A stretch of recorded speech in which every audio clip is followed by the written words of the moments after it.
It is time now for our weekly segment in partnership with the entity formerly known as the Daily Poster, and David Sirota, the founder of that entity, which is now rebranding to The Lever. Great to see you, David. Hey, good to see you, man. Good to see you both. Talk to us about the name change first, then we'll jump into the substantive story you got here. Sure. So we're going to be expanding. We're hiring some journalists, and our new name is going to be The Lever. You can find the job listings at levernews.com. And the expansion of hiring more reporters is because of subscriber support. We're able to do that because we have people willing to pitch in to be subscribers for our journalism. So if you're listening to this, watching this, and you're a subscriber to what was formerly the Daily Poster and will soon be The Lever, thank you for your help in doing that. Hugely, awesome. hugely important that you guys support The Lever and the work that they are doing. And I think the story that you have for us today illustrates that quite well. Let's go ahead and throw this tear sheet up on the screen. Corporate media is the misinformation problem. The largest media outlets are platforming con artists, skewing the news, and immersing the country in a flood of lies. Of course, there's been a lot of discourse lately, David, about who the misinformation is coming from. And what you lay on here is a pretty compelling case that the worst offenders are the very people who protest the most about misinformation. Absolutely. I mean, let's remember that over the course of the last week, as this discussion about media misinformation has happened, there have been some things that have happened that haven't been talked about, but really embody the problem. Let me give you one example. NBC News just announced that it is hiring for across all of its platforms a guy named Stephen Hayes. He is a conservative pundit, and he is most famous for, or infamous for, publishing a book that platformed the biggest, most salient lie leading America into the Iraq War. He published an entire book about the alleged connection between Saddam Hussein and al-Qaeda, a connection that didn't exist, that was thoroughly debunked, but that was used to push America into the worst foreign policy disaster in modern history. And so he did that and is now being rewarded during a time of heightened fears about potentially a war with Russia and the like. He is being platformed, rewarded for that, with a huge platform on one of the largest news networks in the country. So that's an example that just sticks out in your face and begs the question, what are we really talking about when we talk about misinformation? And what is the selective outrage about misinformation? I think, listen, bad information is bad information, wherever it comes from, and it should not be applauded. However, let's be honest about where so much of the bad information comes from. We're a country that got lied into the Iraq War, a country that arguably, I would argue, got lied into the policies that created the financial crisis. And it was done through a corporate media system that has never apologized for that wave of misinformation and waves of misinformation that continue to come. Yeah, I mean, this is the central problem, which is that how can they decry misinformation when they've been the purveyors, continue to be purveyors? And David, I mean, can you explain this to people who are more left-wing? I would say that this is always where you see the biggest pushback, but you were on our show talking about the media's treatment, for example, of like the Build Back Better plan and others. Put it more in terms that are outside of our culture war.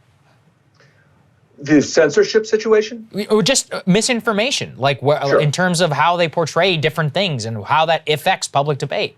Sure. Listen, one thing you notice is that misinformation, the drumbeat about misinformation, notice that the criticism of it is the misinformation that exists outside of the corporate media sphere. And I want to be very clear. I don't think we should condone misinformation that's outside of the major legacy and elite media institutions. As I said, misinformation is bad across the board. But I think we have to understand that the reason why people distrust corporate media is because they have a reason to distrust corporate media. Let me give you another example from CNN. I mean, CNN, you've seen a lot of their officials go out in the last week praising their former, now disgraced, deposed president, Jeff Zucker. A lot of them praising him as some great hero. Right. Jeff Zucker oversaw the lionization of Governor Andrew Cuomo, while Cuomo was covering up a nursing home massacre in New York, while Cuomo was shielding his nursing home donors from legal consequences for that. There was one report in Rolling Stone that one source alleged that Zucker was personally involved in those segments between Andrew Cuomo and his brother Chris Cuomo to sort of create that positive valorization of Andrew Cuomo. So again, my point is, what are we actually talking about when we talk about misinformation? And I think what we're talking about is, especially among liberals who purport to be concerned about misinformation, what you end up seeing is a lot of liberals are concerned about misinformation they don't like, but they are fine with the purveyors of misinformation that I guess they perceive serving their own partisan political interests. And my point is that all of the misinformation is bad. So let's be honest about where it's coming from. Well said. I think the CNN thing, I did a monologue on this week, so I've thought a lot about it, because you have these just like hilariously embarrassing quotes being leaked from their internal meetings about like Alison Camerota confessing she's like struggling with her mental health after Zucker was deposed. Jake Tapper hosted what was described as a wake at his house after Zucker is fired. You had Brian Stelter do this whole emotional monologue. This is CNN and we're not going anywhere. And it's like, you realize this dude got fired because he was caught being blatantly corrupt. Mm-hmm. The sort of stuff that, they see very clearly when it's Fox News and the Trump White House. Brian Stelter wrote an entire book about the incestuous relationship between the Trump White House and Fox News, and that should be decried and called out and exposed for what it is. But then when this is like revealed about Zucker and he's fired for it, they're having meltdowns not because he was engaged in that behavior, but because he was ousted from his position because of it. Right. I mean, that should be the thing that they should be upset about. That's the thing, if I was at CNN, I would be upset about, which is to say that if I found out that the president of the network that I work at was, first and foremost, generally overseeing the lionization of Andrew Cuomo during that debacle, I would be appalled every single day. But then to have news reports come out saying that he was potentially personally involved, one report said personally involved in writing talking points for Andrew Cuomo during that time. I mean, that's an embarrassment at a journalistic level. And so I don't think we can then see that and then turn around and say, why do so many people not trust corporate media? I don't understand why so many people trust. The answer is, of course, people don't trust corporate media. They've been lied to over and over and over again. And let me be clear, I don't think it's a good thing that in our democracy there are so few trusted media sources. That is bad for everybody, because what we really need are a set of facts that we are verifiable and we stipulate and we make sure they're real, and then we can debate what to do about them. Right now, we're in kind of the void where all facts are being challenged, all facts are being questioned, because there are very, very few trusted sources that the audience trust doesn't have an ulterior motive and isn't skewing the facts. I mean, this is why I say, you are an independent media outlet. We are an independent media outlet. We're small in the ocean of a corporate media environment. But I think that's why I think the future of this, to rebuild that trust, requires really reader and subscriber supported news that doesn't have these problems and that is always focused on making sure the audience can see where the facts are coming from. When you read a story on our website, you will see all of the links to source material. You don't have to trust us. Go make sure that what you're being told is true. And that's what you see in corporate media. Doesn't seem to care about that. And these examples we're talking about, where the purveyors of misinformation are literally being enriched and rewarded. I mean, that's beyond just tolerating misinformation. That's supporting it. That's being behind it. Yeah, celebrating it. And people know that your reporting isn't being sponsored by Chevron or Lockheed. Right, or Lockheed, brought to you by Northrop Grumman or whatever, which is why, what you do is so incredibly important. And I agree with you. I don't think CNN's going to have a new president now. Is anything going to be different in CNN? No, Because Probably not. Because their business model is exactly the same. And so the incentives that each individual person has, the incentives that the organization has, all push them in this same direction. So I think you're right that the only answer is sort of subscriber supported, independent ventures, free of corporate influence that really don't give a shit about like the sort of access journalism that is the stock and trade of most of the folks here. So David, thank you so much. Great to have you. Thank you, David. Thanks to both of you. Absolutely. Our pleasure. And thank you guys so much for watching. We're going to have more for you later. There's an effort in California right now to put to the voters an $18 minimum wage. And one of the key people, perhaps the key person behind this effort, is Joe Sandberg. He joins us now. Joe is an entrepreneur. He's co-founder of Aspiration, an online banking platform with sort of a progressive bent to it, and also an activist in the state of California. Great to meet you, Joe. Good to see you, sir. Good to be with you. Thank you. Yeah. Absolutely. So just tell us what you're proposing here, what the timeline looks like, and how it's going. We're proposing raising California's minimum wage to $18. And we're going to put it on the ballot in November of 22. And I think we're going to pass it because over 5.5 million Californians would get a raise from it. And our electoral coalition centers around those 5.5 million Californians who would get more than $6,200 a year of extra pay. Which, look, we know that's the difference between whether people can afford their rent, whether they can provide 3 instead of 2 meals a day for their kids, whether they can provide healthy food for their kids and send their kids off to school with full stomachs instead of empty stomachs. So the stakes couldn't be higher. And I think that California is ready to lead down the field in this next chapter of the fight for a living wage. You know, with all the credit to those over the last 10 years who have established the fight for 15. It's time to raise the stakes to 18 and 20 and 25 because what happens is every single year with inflation, the power of our dollar declines. Mm-hmm. And so the power of that $15 ask also declines. And now it's time to move the ask to 18 and beyond. Joe, how do you assuage the concerns of the business community, the small business community specifically? I know in the previous Fight to 15 in the state of California, there was a large business, small business denominator. How have you been having those discussions, and what are some of the lessons that you learned from the Fight for 15? I think the number one lesson is that actually business people are enthusiastic about a higher minimum wage. Here's why. Despite what some lobbyists might say, who don't actually represent all business people understand this.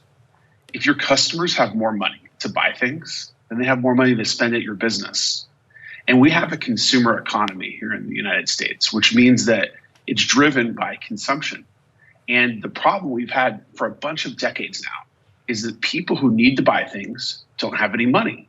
But all of the money is in the hands of a small number of people who don't need to buy anything. So when you raise the minimum wage, you put money in the pockets of workers who are the customers of small businesses. Now, there's a small number of lobbyists who make noise and make you think that business opposes the minimum wage. But I think that one of the reasons we're going to win in November with a pretty broad coalition is because of the number of entrepreneurs and small business people in California who are going to vote in favor of raising the minimum wage because they know it's the moral thing to do and it's the smart economic thing to do. What are some of the obstacles involved in a ballot initiative? And the reason I ask that is because we just tracked here the sort of death of single payer in the state, at least this attempt to get it passed. Yeah, Gavin Newsom ran on not only single payer, but sort of mocking politicians who pretend to be in support of it, but then when it came down to it, made all kinds of excuses for not doing it. He doesn't back the bill. Democrats have control of everything. They promise voters they're going to do this, and then when they came down to it, they don't even bring the bill to a vote on the floor. And it's very clear what happened there. A bunch of health insurer money came in, you know, millions of dollars to the California Democratic Party, lots of money to Gavin Newsom, lots of money to these individual legislators. And so they killed the bill and they don't even have to go on the record as opposing it. With a ballot initiative, it seems to me like you have much more direct access to the voting public, but you also have a lot of entrenched interests that can spend a lot of money trying to demonize this and say it's going to kill small business and all the rest. So contrast those two different directions and what some of the challenges are that you guys are facing. Well, first of all, we have to understand that when we're fighting for working people, we have to fight as fiercely and effectively as big oil fights for its interests, or gambling or tobacco fight for their interests. And I think one of the things that's distinguished our movement in California over the last half decade plus for working people, which has included massive wins to expand the earned income tax credit that I led in 2015. And subsequently, we increased the earned income tax credit so that now it reaches almost 5 million people. And the reason that we made those wins, and the reason we're going to win a higher minimum wage, is that we fight fire with fire. We use all of the fierce tactics of power that big corporations use to fight for their interests. And I guess the question we have to ask is, why haven't we been doing that all along? Why don't the interests of poor people and working people demand and deserve the same ferocity that is applied to the interests of big corporations? So we're going to spend a ton of money on organizing, on supporting organizations that support us and building big, broad alliances. And frankly, we hire our own lobbyists who I want to lobby as fiercely for working people as the lobbyists of big corporations lobby for those interests. The sad reality is we're in a broken system, and we can't just sit around and complain about the broken system. We have to do everything within that system that the other side does to fight for their interests. We have to do to fight for our interests. Yeah. Well, it's really interesting to watch all of this happen. Definitely wish you luck, Joe. We're watching with great interest here in Washington. It could become a national trend. So thanks for your work, and we'll hope that you keep us updated. Thank you. Absolutely. And thank you guys so much for watching. We'll have more for you later. I'm not sure if you've been watching the Olympics. If you haven't, you would find yourself in big company. There is a huge problem for NBC News right now. Let's put this up there on the screen, which is that the Olympic ceremony has drawn record low ratings. The way that they are putting this is that NBC is facing a, quote, cataclysmic loss of audience for the 2022 Winter Olympics, as viewership is tanked for the Friday ceremony, averaging just 16 million.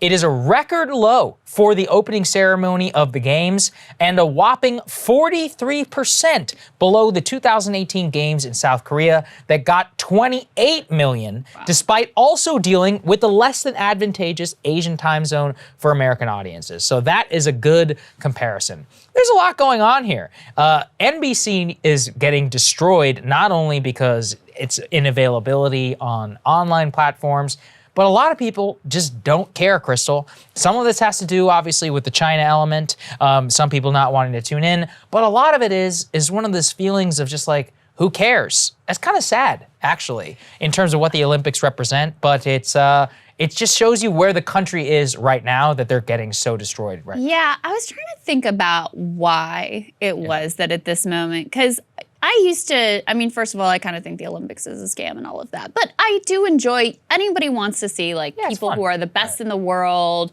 and there's always been this go USA, patriotic piece of it. And so why is there just dramatically less interest now? I mean, I think part of it is that they, in the column, they suggest it could be kind of like Olympics burnout because you just had... Oh, because you just had the Summer Olympics. Yeah, but nobody really cared about that one either. But obviously it did better than this one did. Right. So that could be one reason. Obviously, Americans don't normally care as much about the Winter Olympics as they do the summer one anyway, because we don't do as well in the Winter Olympics.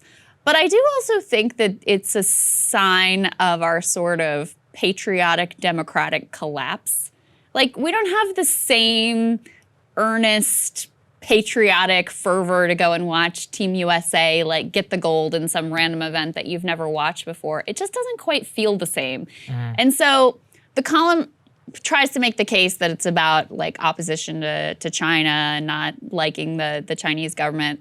I kind of don't really think that that's what's going on here. I think it's part of it. It's a COVID backlash. People really, the Pew Research polling is normie Americans, I don't think they're making super political decisions with their choice to not view the Olympics. I think it's just this general sense of malaise and lack of enthusiasm in the American project right now. That's definitely true. The COVID element is huge. They're all wearing masks. There's no what is it? Crowds are very, very limited. Some places they're banned. Also, the athletes themselves, apparently this is a miserable experience. I feel terrible for these people because you train for 4 years. If you get COVID, you're done. Oh, terrifying. And you have a highly transmissible, they're freaking out. They're trying to keep themselves in the ultimate bubbles because if they pop positive the day before, they're done, or you can get disqualified. And that could be your only chance. That's your only. For some of these gymnastics and stuff, what, you got one shot? Yeah, once you're like 17, look, you've aged obviously down. this is the Winter Olympics, but I know, I mean, even figure skating, what, aren't they all like 19 years old? They're very young, or at least a lot of them are, at least whenever you're in your peak physical performance. So the interesting part for me is that NBC is paying the IOC $7.75 billion to broadcast the games through 2032. NBC is doing all it can, and its reporters and crews are, quote, stuck in a closed loop, because part of the other problem is that it eliminates live shots with mountains or historic buildings as backdrops, as well as stories about the culture, architecture, and China. I don't think a lot of people here want to hear that. But even if they did, because of COVID, they have bad broadcasting. They are paying billions of dollars for the privilege of being able to watch all of this. And the COVID policies have basically locked them up, in addition to a games which is not doing so well. I do think it's a big cultural kind of flip moment, which is that the cascading way that the ratings for this stuff are going down, it's just changing the way popular culture is consumed. Another example was the Golden Globes, which did not air this year, period. Now, kind of wish that had always been the case. I didn't But even notice. yeah, exactly. Neither did I until I saw an article about it. And the reason why is because it was like, yeah, look, nobody really wants to watch a bunch of Hollywood people, you know, hobnobbing around in their with their ratings. The Oscars always repeatedly have had record low ratings. So these types of big, like mass events like this, it's declining in popularity. Huge fragmenting of audiences. All media, everything. So there's no longer like the whole country's gonna watch this thing, you know?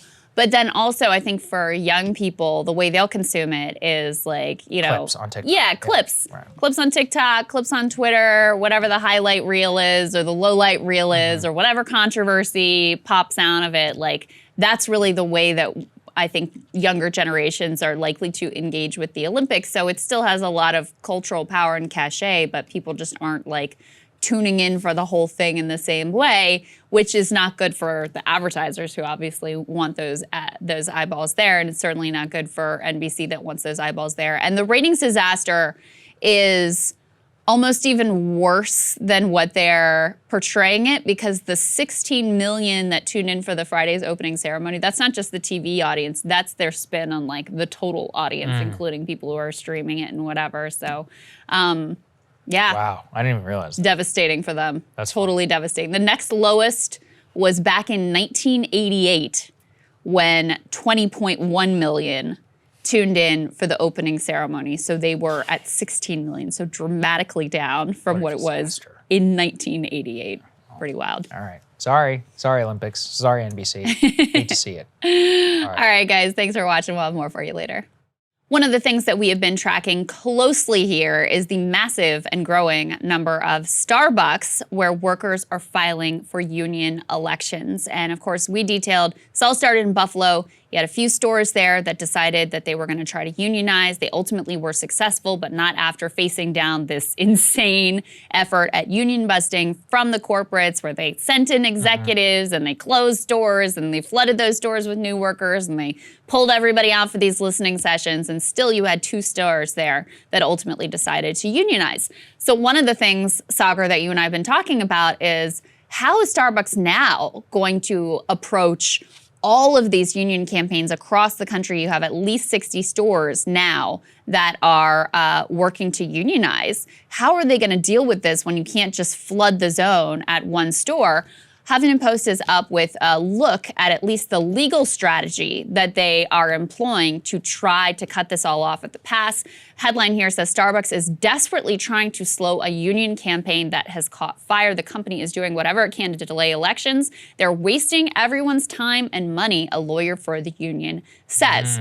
What they detail here is that Starbucks is just reusing some of the exact playbook and tactics that they ran in Buffalo to try to prevent or at least delay union elections in these stores.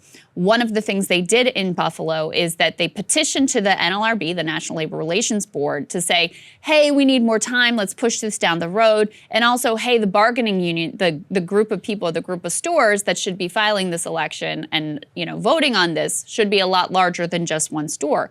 They've already lost these battles at the NLRB, But that isn't stopping them from continuing to cut and paste the exact same legal strategy with regards to all of these stores, which is just an effort at trying to run out the clock and waste time. So they quote here, Ian Hayes, he's a Buffalo-based labor attorney. He's been coordinating Starbucks Worker United's legal work. He described the company's mounting challenges as something close to carbon copies, quote, the same facts with different proper nouns. The company is making identical arguments, and the union is forced to do the same in response. The company's lawyers are just going to continue to raise the same dead legal issue until somebody puts a stop to it. They are not going to stop doing that out of a sense of shame or out of the knowledge they're going to lose, and they are wasting everyone's time and money. So we're starting to get a little bit of a picture of the type of tactics that they're employing. Yeah, and one thing I learned from this is that even if they lose, which they probably will, it doesn't matter, because when you delay a vote by weeks or even days, it allows the company to hold more captive audience meetings, send more text messages to workers, and organize the actual workers in the store. So time is very much of the essence. They even quote somebody, says, any employer with the resources that Starbucks has available, time is their favorite weapon. And they also point to Amazon and other companies that have done this in the past. When you delay, it allows you to have the maximum propaganda effort that you can upon the workers themselves. And when you're talking here, how many stores are we talking? 60? 60 plus. Okay, so when we're talking 60 plus stores, you don't want all 60 to go. It's a victory if you get 30 of them not to do it. 45. Say only 15 do it. I mean, it's a game of numbers, it's a game of margins. There's billions of dollars here on the line because they don't want this to be all thousands of the stores that they have. And if they can try and make it a tiny minority, then that's something that very much works in their favor. And then they can delay the negotiations even once those people are recognized. So yeah, it's all a time delay tactic on their part to try and ruin the lives of the workers and not actually have a fair say in what's happening. So apparently, Howard Schultz in his biography lays out, and they talk about this in this Huffington Post article, with great glee, how an early union attempt in a Seattle Starbucks, like at the beginning of the company, ultimately the workers vote to unionize, and then because you have so much turnover and because of the tactics he employed even then, they ultimately voted to decertify the union before it could ever really take hold. And so that also gives you a glimpse into what they want to play out. Because yeah, if you can keep it to a couple stores in Buffalo, maybe a few scattered across the country in other places, then you drag out contract negotiations. You pretend like you're negotiating in good faith when you really aren't. You keep them from ever getting a union contract. Then in the food service industry, turnover is very high. Young people don't stay in these jobs oftentimes forever, although some do stay for the long term, but oftentimes turnover is quite high. And so you start to hire people and sort of screen them for what their views on the union are. Right. And as you turn over the workforce, then you can push for them to ultimately decertify the union and roll backwards to not having the union representation. If you have a mass movement of unionization across the country in, dozens or hundreds of Starbucks, well, all of those steps then start to be a lot more complicated, a lot more difficult to ultimately implement. So, yeah, the other piece with delaying just the union elections is, again, because food service industry turnover is high. While they're waiting for that election to actually start, they can be finding reasons to fire some of the agitators. They can be bringing in, and this is what they did in Buffalo, flooding these stores with new workers that I'm sure they didn't screen at all for their anti-union sentiment. These are some of the tricks and the tactics that they will be using and employing here, because in spite of whatever their progressive rhetoric is, when it comes down to control, when it comes down to workers having a say in their workforce, they are just as regressive as every other corporation in this country. Yeah, that's well said. All right, guys, thanks so much for watching. We're going to have more for you later. All right, guys, we got a little update on a story that you all were very interested in, which is that Jeff Bezos has commissioned the world's largest super yacht. What is it, like $500 million? $500 million. It also has a support yacht. Yeah. It's such a big yacht that it needs its own little baby yacht. Yes. It's ridiculous. Okay, disgusting, grotesque display of wealth that literally no one should have. So the additional rub on this, though, is that to actually get it to him, they're going to have to disassemble a historic bridge in the Dutch port city of Rotterdam. Yeah. So they're going to take apart the bridge Which because was once bombed by the Nazis, Krystal. yes, Yeah. and which they had previously, they decommissioned it and they were planning to take it down, and there was such a public outcry. It's a national monument. That they kept it, they restored it. So this is apparently important to the people of that city. And so they are, the plan was to disassemble this bridge so that the yacht can pass through. There is a new effort afoot to fight back against this. Organized on Facebook, the Dutch by the thousands are vowing to egg Jeff Bezos's yacht if, in fact, this bridge is disassembled to let his yacht pass. On the Facebook page that they set up, they say, calling all Rotterdammers, take a box of rotten eggs with you and let's throw them en masse at Jeff's super yacht when it sails through the Hef in Rotterdam. This organizer wrote that. And there are, I think I saw there were like 13,000 people are, quote, interested, designated that on Facebook. Nearly 4,000 have said they will actually attend.